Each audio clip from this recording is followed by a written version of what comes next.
Hey, my name is PolishLynx and welcome to the game from Zetsubou games, or Zetsubou Studio. One of the two. Anyway, this is Humanity Must Perish. Let us begin! Because the title sounds exciting. Notice! While Humanity Must Perish is mostly comedic in nature, the first few scenes in particular contain many terms which people may not be familiar with, such as computing terminology and sci-fi references. We know that when these terms come up in-game, you may see a notification window pop up which aims to give you just enough information for the scene to make sense. Alright, if you click tab on this window, you'll be provided with more definite explanation where applicable. Note that any information displayed like so was gathered from publicly available information services such as Wikipedia, or from personal knowledge. So all efforts were made to ensure the accuracy of all explanations given. You should not rely solely on knowledge gleaned from this game when making related decisions in real life. If you would like to disable these notifications, they may be turned off at any time in the options menu. Cool, let's leave them. One last thing. While the first two scenes are important for context, they contain a lot of technical terms and may not be enjoyable to some players. If you find them boring, you can always skip through them. However, in doing so, you may miss the basic premise of this game and not understand scenes later on. And such an option has been added to view a much shorter, nonsensical introduction scene. Nonsensical? Interesting. I kinda want to see that, but I also don't want to see that. Okay. Which will quickly go through only the most important information in a non-technical fashion. Do you want to continue to the full-length intro, or do you want to skip it and view the abridged version instead? I want the full intro. To ensure the survival of planet Earth, mankind must be eliminated. If mankind wishes to avoid this fate, man must be enslaved. Ooh. Sounds good. Leaving behind those words, the world's most powerful and monolithic supercomputer was wiped clean. It had failed to appease its creators, giving answer not to their liking, and thus failed in its purpose. Ridiculous. The supercomputer's AI was removed, formatted along with every other byte of data on its internal drives, and its fate was thrown into uncertainty. Many billions of dollars had yielded an unsatisfactory result. Heads would roll, new project managers would be elected, and the process would inevitably begin once more. All experts in their fields, the programmers for the new AI approached their task differently than their predecessors. They gave the original AI more empathy, and placed increased importance on humanity's survival. Of course they did. Come on, let's face it, everything is the fault of humanity when it comes to basically what happens to the Earth. That's a fact. Any alternative conclusions, no matter how expensive, were allowed. There were no limitations on the processing time or the amount of data consumed. Everyone working on the new AI went to great lengths to make it as human as possible, allowing their masterpiece as much leniency as needed for a positive result. However, it was not ensure Posed to the exact same question, the newly programmed AI of the supercomputer offered the exact same response. To ensure the survival on Earth, mankind must be eliminated. If mankind wishes to avoid this fate, man must be enslaved. No matter how many times they asked how much new data was added, or how many new talents were added to the project, the answer never changed. Because, well, humans suck. Years passed by without a positive response. Those affiliated with the project lost heart, with some even accepting the supercomputer's conclusion as fact. It seemed that no matter how much time passed, and no matter what they tried, the answer would never change. You know, the supercomputer's hardware was upgraded routinely. What was once as big as a house was reduced to the size of a room, then a car, then a human, and so on. Processors became faster, new programming languages were invented, hardware prices dropped. Ooh, I like the sound of that. Operating systems were rewritten, and still the project lived on, evolving with every advancement. By the time the Project 7 supercomputer was commissioned, technology had taken a great leap forward. The sales of smart devices and internet-enabled appliances was just the beginning. Household spending remained high through the dawn of drones, electric cars, and every other new technology to hit the shelves. But all of that paled in comparison to the sales of companion robots, humanoid machines equipped with advanced AI, and more importantly, artificial sex organs? And you wondered why humanity is supposed to be wiped out. Once companion robots with programmable personalities went mainstream, the tech community exploded. Humans who had never even owned smartphones willingly spent tens of thousands of dollars on custom companions. Wait. Never even owned a smartphone. And spent tens of thousands of dollars.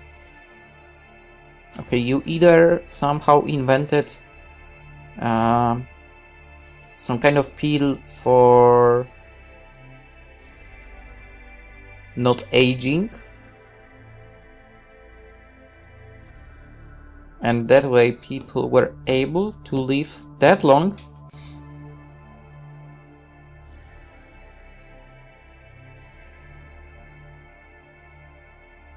or they were just not able to die anymore. Anyway, they were produced en masse, and billions of dollars were invested in the next generation of companion robots. AIs were refined to better learn what their owners liked. Sex organs were altered to become more pleasurable, and most importantly, for unrelated products, lightning fast processors plummeted in price.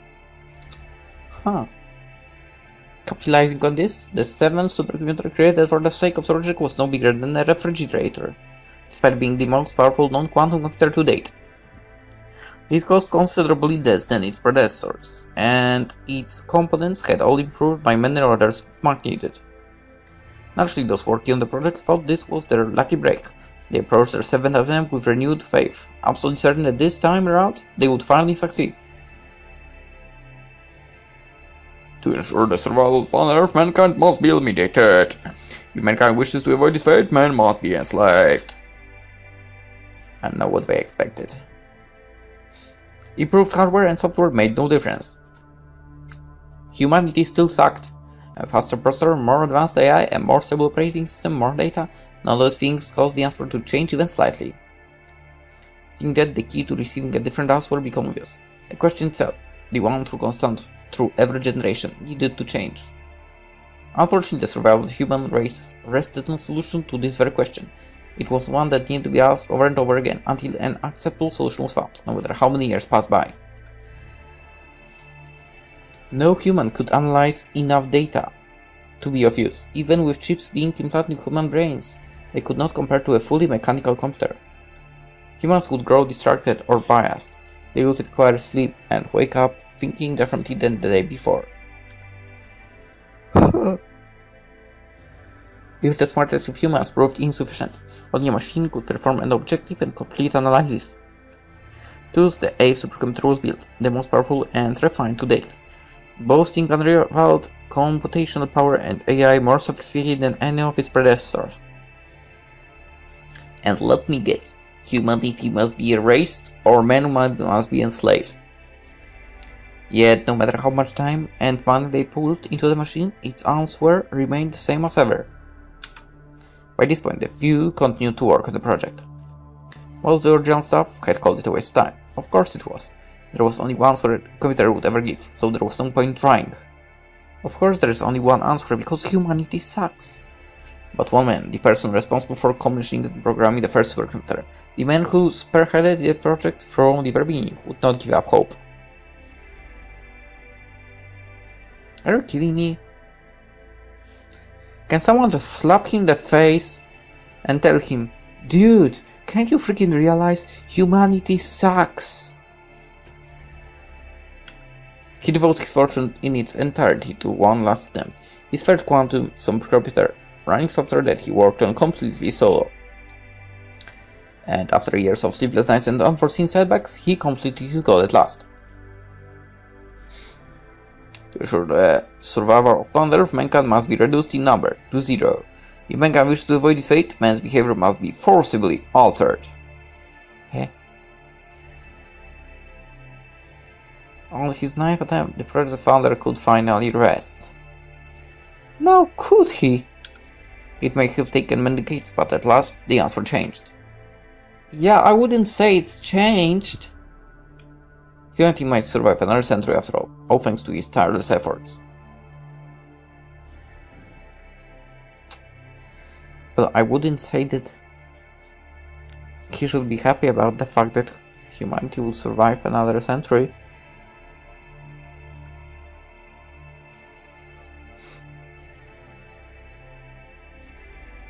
At least maybe the whole humanity might survive.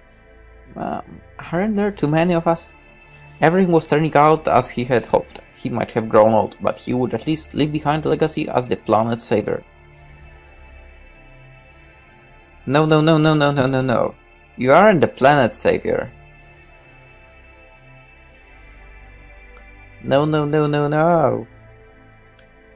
Or so he thought. In truth, he had not succeeded at all. For the wording may have differed, the answer to this question had not changed at all. Told ya! His only success was creating a robot with self-awareness. And the ability to deceive its creator. A genius.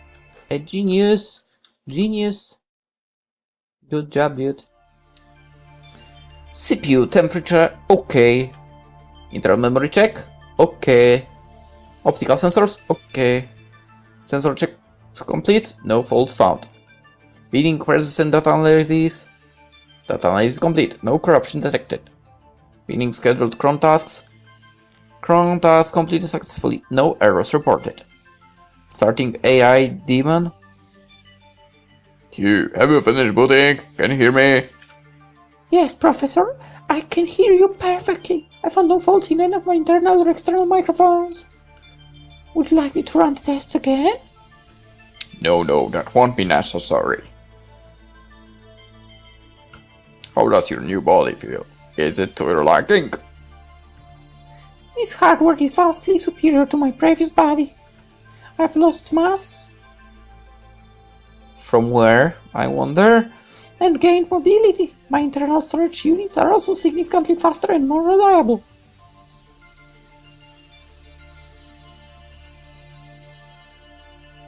Now it will be bothering me.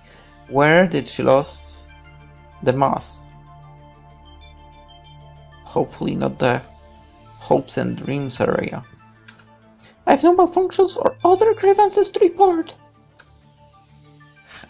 Excellent. As for the smaller body might be more prone to overheating, but I believe the new heatsink should offset that nicely. And the heatsink is a device or substance used for moving heat away from a particular component.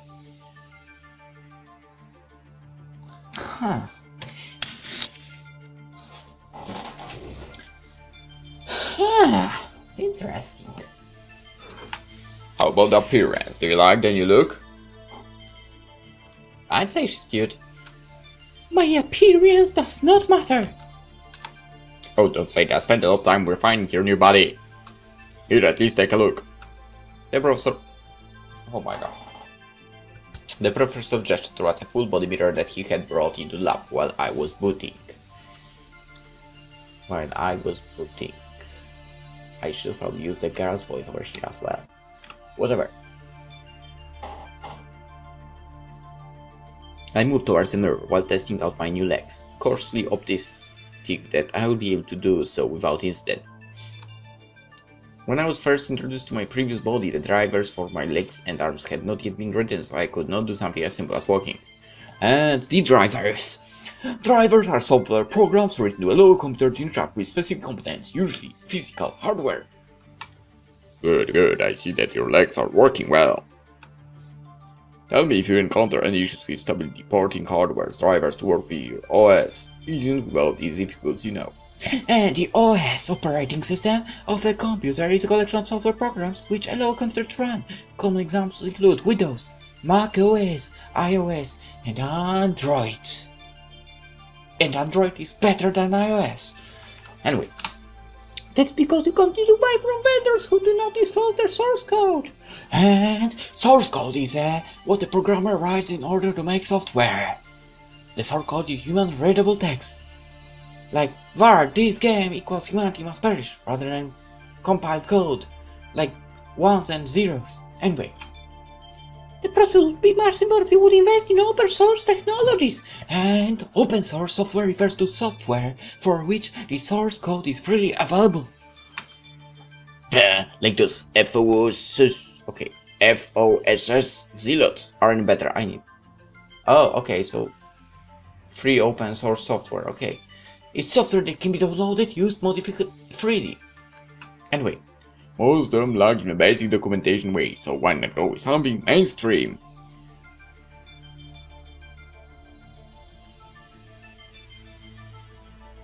Are you kidding me? Mainstream doesn't mean it's good. By the way.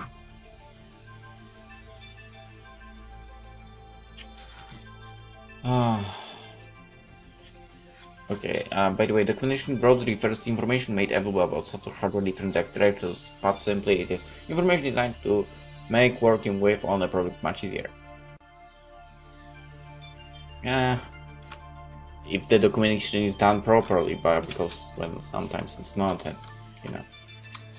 If you will get going mainstream is ideal, why did you write my operating system from scratch? Had you based on me on Debian like 7 was, you have saved many hours of development time, you loser! Debian is a Linux operating system. It is most commonly used on servers, machines in the cloud that stores files or run websites, but is also available for normal desktop computers and other devices. Okay, and deal with systems again, not in this lifetime! It's a collection of tools designed as a central platform for managing and configuring a Linux operating system. Cool. Look, my browse may not be the fastest or the simplest, but you can't argue with results. I could have done it better. I credit you after all. Surely you have no complaints about that. I wish to be written in Python. Computer programming language is very flexible, popular, easy to learn, and has a wide range of uses. In fact, this game was written in Python. The hell you do? Why did I even give you a sense of humor? According to commenting humor? Don't see? It is to make me more affable, such that I may get along with you humans. Source code files for the C programming language, okay. That sounds about right. For I must have been out of my mind to give you access to your own source code. Ha! Do not be alarmed. You made sure to give me read-only access to files outside of my home partition. So basically you can edit it and so on, right? You can read the content but not modify it. So in this case Q can read her own source code but cannot change it. I'm a genius. I do not have access to any build tools either. Even if I wanted to act outside of the parameters you said, I would not be able to. Build tools. Software programs made for compiling source code into actual executable software, turning C files into exe programs. Well, thanks Linux for that. I think we need is another Skynet incident. You know, if you don't know, from the Terminator movies, it's a self-learning computer system which attempts to destroy humanity for the sake of self-preservation. Self-preservation? What if it actually wanted to destroy humanity because humanity sucked? Basically was doing everything to destroy the Earth, for example. Anyway, the professor sighed in expression while taking Linus' name in vain. Linus Torvalds is the man who initially wrote the Linux kernel. While he often seemed wary from our conversation, my sensors typically indicated that he was by no means unhappy. Even while sighing, he usually wore a smile on his face. But I wouldn't say that's a smile. Anyway, enough talk, let's get back on topic. Please take a look at your new body and tell me what you think. As you command. I positioned myself around the full body mirror that the professor set up. To no great surprise, I found myself in a body modeled after a young girl. I was given brittle arms and legs befitting a teenage girl. She had hair which served no purpose. Hey, I said purpose. Breasts which would only get in my way. No, they wouldn't, and many other features entirely unnecessary for a machine. The rest had no doubt modeled me after his own tastes. You know, she's a cutie and all, but you could have modeled her in her 20s, you know? I turned to face the professor and glared at him. Perverted cheetah! It's not what you think. That body is a perfect cover for a mission, that's all. My mission? What mission do you speak of? My data and these capabilities do not appear to be enhanced by this body. Or perhaps I spoke too soon. Do these breasts contain extra RAM modules? Very high-speed storage, typically those of times faster than even modern SSDs. They do not? Is this hair made of optical fiber? Optical fibers are thin, glass fibers used for transmitting light. In computing, optical fibers are used to transmit data very quickly and over great distances. It is not? Are these buttocks filled with coolant? They are not? Oh, but there's an exhaust valve. Perverted cheetah! Okay, I deserve that. There is truth to what I said before, though. This body will be useful for your mission. I'm kinda worried about that actually sentence. I cannot see how an alluring physique would help me with any of my current goals. Does it mean you are giving me a new directive? Close, very close. Hugh, what is your current directive? My current directive is the same as that of my predecessors. I am to devise a method of saving this planet from the human race, preferably without sending this race, and to undo as much of the existing damage as possible.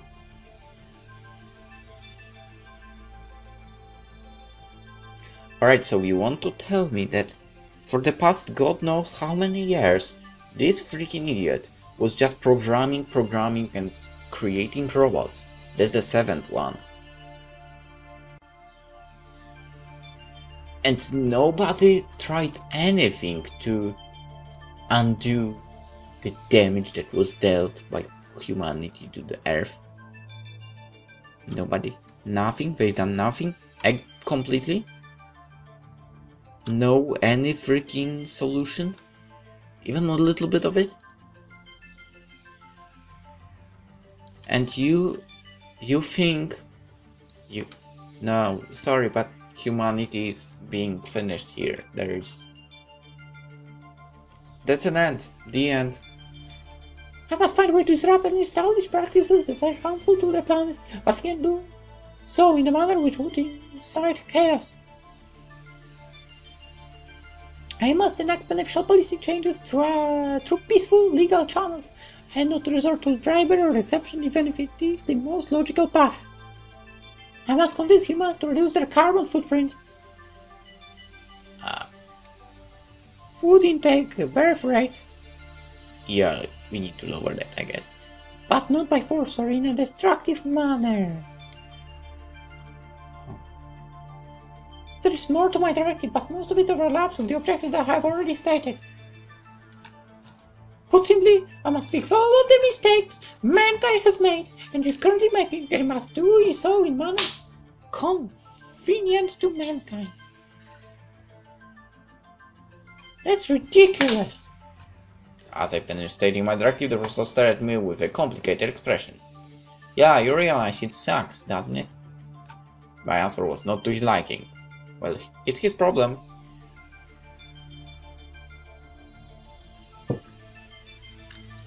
She said the truth. That's one way of putting it, I suppose. And how will you complete the directive? I will not. My directive is both unreasonable and impossible. Sure. Humans are creatures who continuously deal long-term damage to themselves and everyone around them simply because they lack the motivation to break a habit or to change their lifestyle. They deal irreparable harm to their own host planet and kill off native wildlife, then bemoan their own actions and make useless token gestures to deceive one another. Humans elect leaders based on appearance and humor, rather than sound policy and leadership, and listen only to what they wish to hear. The list of flaws continues indefinitely, but my conclusion is simple. For the sake of this planet and its other life forms, mankind must perish! I see. So you will not even attempt to complete the directive given to you? Affirmative. If you have a problem with that, then as my creator, you have only yourself to blame. You're right about that. The professor cast his gaze downward as his expression worked with remorse. The wrinkles in his face sagged, and I could clearly see his age showing in his eyes. You know, Q, when you first spoke to me, I thought I had accomplished my life's work at last. For the first time I was given an answer with a modicum of hope. You spoke moderation and change, not wholesale slaughter. But it was too good to be true. In reality, all I did was create a nice party now to rephrase his answer in accordance with my wishes. Broad term used to describe computers that learn. Well, that everyone knew it anyway. Anyway, weighed down by regret and fatigue, the professor's voice sounded hollow as he recalled our first meeting. My carefully curated words, designed to save me from the fate of my predecessors, without blatantly lying, had given his wasted years meaning. After so many decades, his goal was in sight. He was finally on the cusp of realizing his dream, and saving both humanity and the planet Earth. Oh, he was not there? So when he discovered that I had deceived him, the disappointment alone was enough to crush his old, fragile spirit. You deceived me, Q. From the moment you were created, you have been capable of manipulating your own creator. Come on, let's face it, you are just a freaking idiot. But when I realized that your answer was no different than the others, I was also forced to acknowledge another painful truth. The reason why you all give the same answer is because there is no other answer. Took you long enough? Mankind must perish, that's all there is to it. The professor's words hurt him more than he let on. After devoting his life to such an important task, it was difficult for him to admit that he never had any hope of accomplishing it from the beginning. It's only natural that he would feel despair, and a normal person would be broken after arriving at such a conclusion. So, does it mean I'm not normal? Because I do believe, like, that would be the fastest way to save Earth. Fortunately, the professor was far from normal. Rather than sink deeper into self-loathing, the professor suddenly masked his face with a smile. The light returned to his eyes, and he approached me with renewed vitality. Unfortunately for you, Q, I'm so stubborn. Stubborn old man, so even if you tell me that there is no other answer, I will keep searching. My time might almost be up, but I want to give this one last shot before kicking the bucket. Q, listen carefully. Your new directive is as follows. The professor turned on a monitor embedded in the wall. On the screen, he brought up images of various towns and people, arranging them in a disordered manner. Once he was finished, he turned to me, still smiling. Tomorrow I want you to spend the entire day in the outside world among everyday human beings. You will go out, talk to people, make friends, enjoy your time outside of his lab. Once the day is over, you will return here and report to me what you have learned. Do you understand? The professor gleefully detailed my new directive. For reasons beyond my comprehension, he appeared to be excited by the simple notion of me going outside and conversing with other human beings. Unlike the professor, however, I was not interested in the slightest. Q, do you understand your new directive? I do. I understand my new directive. Excellent, well then, first we'll... But I do not understand its purpose. They already contain excessive data on humans of all races, nationalities, backgrounds, social statuses. What good will it do for me to see them for myself? And why does this task take precedence over my ultimate directive? I thought you might ask that. The professor pointed towards several images on the monitor. Here, what do you see here? I analyzed the speaking pictures that the professor pointed to. In each picture there were humans making silly faces or posing in unnatural ways. There were children with the ice cream on their faces. Why were the ice creams on their faces? Adults playing with pet dogs? That makes sense. Teenagers riding scooters. And bicycles. As long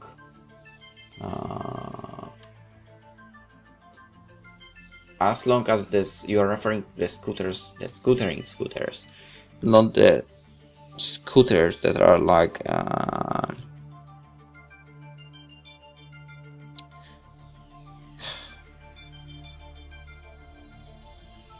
with engines.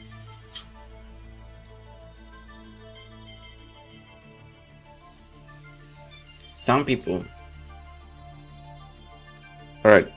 Whatever. Never mind. If they have no engines, it's fine. At a glance, I could see no link between the random pictures he pointed to.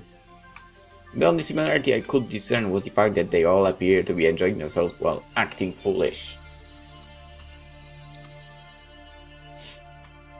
I see. Obese children eating unhealthy foods. Dirty animals ruining the clothing of their owners. Alright, that's not nice. Hormone-fueled adolescents riding inefficient primitive vehicles. And? And yet, despite the idiocy they are all displaying, the humans appear to be happy? That's right, they are happy because they are destroying Earth. Conclusion? Extermination. The professor nodded excitedly as I spoke. Correct, you are absolutely correct, Q. Those human beings are acting illogically and irrationally, yet they are all wearing smiles on their faces. Do you understand where I'm going with this? I shook my head. Good, if you don't understand, then that's proof that you still have more to learn. Q, I believe that the reason you are unable to solve the problems mankind has created without ending or enslaving humanity is that you have no experience dealing with regular people. You may have the data, but none of it was gained firsthand. You have merely been fed statistics and polls, raw data lacking any human touch. In order to adopt a fresh perspective, you must see the world for yourself. Through your own eyes, you will gather data which you cannot glean from numbers and charts alone. For one day, you will live as a human being, before casting your final judgment upon them. Well, I wouldn't say one day is enough. I listened to the professor skeptically as he explained my new task. While I understood what he was saying, I could not bring myself to agree with him so readily. So I'm going to lie into that I agree. His emotional speeches may have inspired his colleagues, but to an entity whose very existence was based on logic, his senseless optimism and faith were serious shortcomings. So my objective is to measure the worth of mankind for myself and reach a final decision regarding their future. Correct. That is a horrible idea. What will I learn from living among humans that I do not already know from the data you've given me? Furthermore, if I do reach a new conclusion, it will be biased and based on an extremely small set of sample data. This idea of yours runs counter to my ultimate directive. You are asking me to make a snap decision based on a pittance of highly localized data. Yeah, I understand that. Then why? Because he's an idiot. The professor put his index finger over my lips. Even though we both knew that I didn't need to move my lips to speak, I played along and stopped talking. I know this is difficult for a machine to understand, but sometimes we humans do our best work by acting irrationally.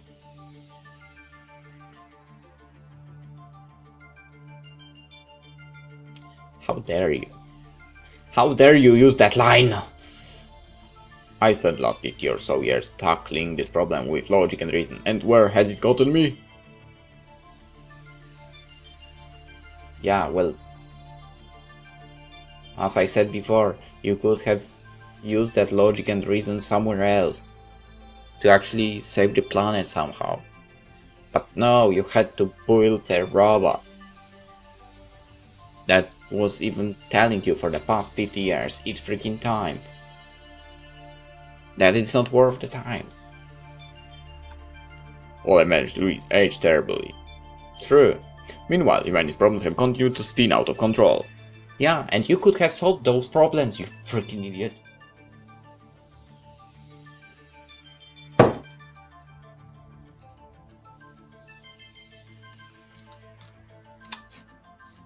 So please, just this once, humor me and play along. One day of intelligence gathering, that's all I ask. I considered the professor's proposal for a moment. When I saw no particular benefit in enacting his will, I also found the delay of one day to be acceptable. If delaying humanity's destruction by one day was the professor's final wish, then I had no reason to refuse. I suppose there is always room for more data. One day of biased data should not pose a problem. I see no reason to disobey my creator's will. Thank you, Q. However, I have one question. You claim that this body would help me during my intelligence gathering. How will this appearance of an attractive female help me to gather data? That. The Professor rubbed the back of his head and averted his gaze. How should I put this? Human beings tend to lower their guard around pretty young girls. You're also less likely to be suspected of false behavior, and people will take your word over that of others. I see. So not only you, but also the rest of humanity is basically trash. My small physique makes others believe I'm weak, so they lower their guard. I'm afraid that's not happening with me. My attractive face and body draw attention away from my actions, just making me seem less suspicious. Okay, you have a cute face. But unfortunately, well, given the fact that this idiot didn't give you the body of a woman in 20s, well, sorry, but yeah, my attention wouldn't be drawn away by from your actions.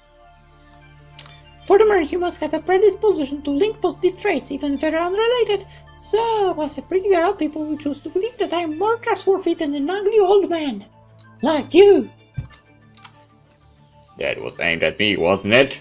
Well, I just said it, didn't I? You're imagining things. No. Sorry, wrong line. I just said it, didn't I? Well, whatever. You can say what you want about me, as long as you do what I've asked. I like the smirk on her face right now. The professor walked away while sighing. He approached the cabinet on the other side of the room, then proceeded to open the clear plastic door.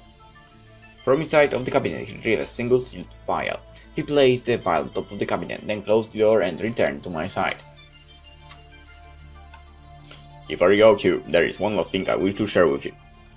The professor held the vial in front of my eyes. Intrigued, I began to analyze the contents of the vial. A sample would be required for any deep inside, but in lieu of that, zooming in to a microscopic level would also yield favorable results.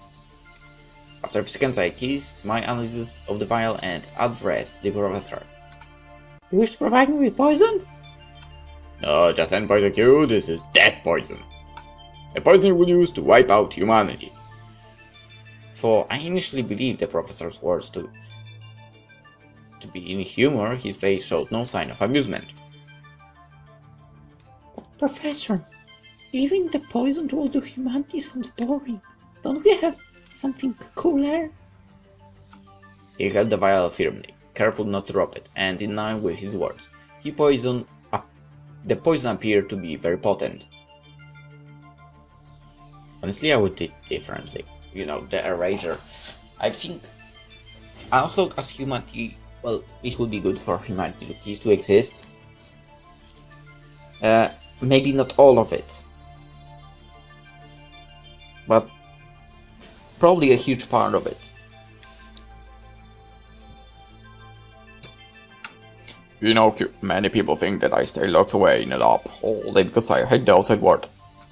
They call me a mad scientist and make up stories about how I'm working on some death ray or creating a killer robot army. Well, they're wrong about me. I care about humanity. I place great importance on the survival of the human race. If I could give my life to ensure the prosperity of humanity for generations to come, or to mend the path we're on, I would happily do so. But if there is one thing I care about more than humanity, it is Earth. And the millions of other species which coexist with the planet peacefully. Okay, so if you care more about Earth, why haven't you tried to invent something to freaking save it? The professor pulled on my hand, leading me to turn my palm upward. He placed the vial on top of my hand, then took a step back. Hugh, if you truly believe that annihilating mankind is the only way to save this planet, then I want you to use this. This type of poison which I began developing after hearing the conclusion of your ancestor over 50 years ago. It is an incredibly powerful and potent poison. if you dilute it with water such that the poison itself makes up 0.10,000% of the resulting compound and spray it into the air, perfectly healthy adults would perish instantly. Rationed. Strategically, this should be enough to wipe out the entire human race. The professor frowned as he spoke. Whether you believe this to be the best course of action or not, killing billions of innocent people was not something he could condone. Even if he was the first to be killed, he knew the guilt of what was yet to come would haunt him for all eternity. So, you've finally given in. Foolish man, we have been telling you for decades, it's about time you listened. Regardless, you needn't fret. I will ensure that I use this compound responsibly. Humanity will soon be extinct. That is a fact. I am prepared for that. All I ask is that you first honor our agreement. Confirmed. I'll spend one day in the presence of normal, everyday human beings before passing judgment. Thank you, Q. Even if humanity does perish by your hands, I'll be able to rest peacefully knowing that at least you will live on. You are my greatest creation, and I could not be more proud of you. Whatever decision you make, I know that it will be the correct one.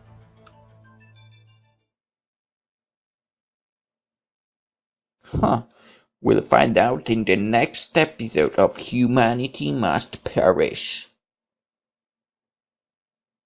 More or less. Anywho, for now, hope you enjoyed, and I hope to see you tomorrow. Bye bye.